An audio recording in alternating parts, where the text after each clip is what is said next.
Hi, Shep Hyken here, customer service and experience expert, and I am reading a fascinating article that had to do with the incident that happened in Philadelphia with Starbucks. So Starbucks, for those that don't know what happened, a manager basically asked two African-American men who were waiting in the store for a third person to come in, at least that's the way the story goes, to leave. And there was this protest. There was an argument, I guess, maybe of some kind of a disagreement. But what happened was eventually the police were called and they arrested these two gentlemen.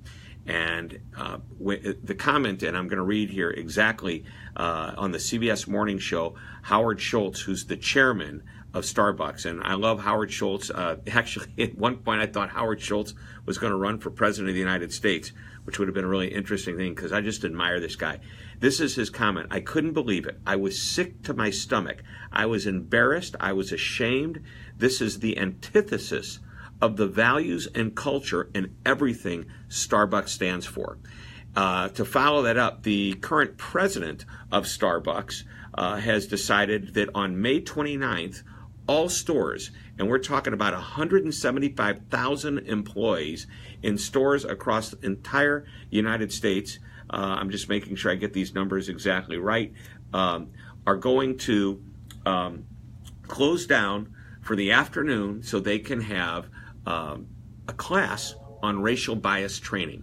This is powerful. Now, I'm going to tell you why this is so important. I think, first of all, Starbucks is a role model for this. And by the way, does one class fix racial bias? Probably not. But I will tell you what it does do. It's a kickoff. It's a start. It gets the ball rolling. It gets people thinking about it. It gets people, not just from Starbucks, but this is big. This is what every company needs to be doing because it's ridiculous in this day and age that people are thinking the way they are and not treating people like people. So I get very frustrated and I'm not going to get as passionate as I probably could.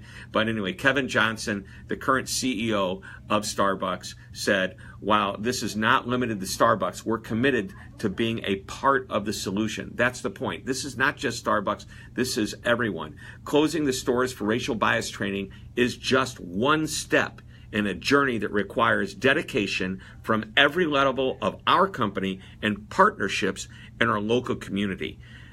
Okay, so here's, let's step back for a second. I agree with everything Starbucks is doing, but here's a really, really valuable lesson. Aside from racial bias training and aside from all that will come, all the good that could possibly come from this, what happened was how fast it all took place. The moment this happened, and by the way, there's some great messages coming from some of the friends that are watching this. I see my friend Galen there, and I love what's happening because number one, they stepped up really fast and acknowledged the problem.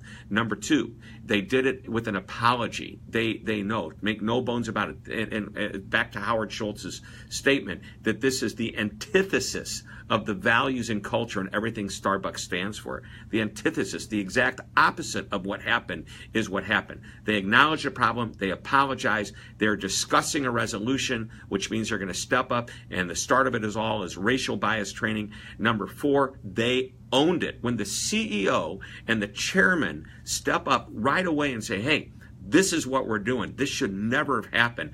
This is not some local manager saying, hey, we're sorry. This is at the highest level of a major, major corporation with 175,000 employees that's stepping up and saying, hey, guys, we've got to do something about this. And fifth is, and this, by the way, I have 5 steps. Whenever there's a complaint or a crisis of any kind, the 5th step is they stepped in quickly and they're managing things with urgency. They acknowledge, they apologize, they discuss what resolution they're going to have, they owned it, and they are acting with urgency. So I applaud Starbucks for what they're doing.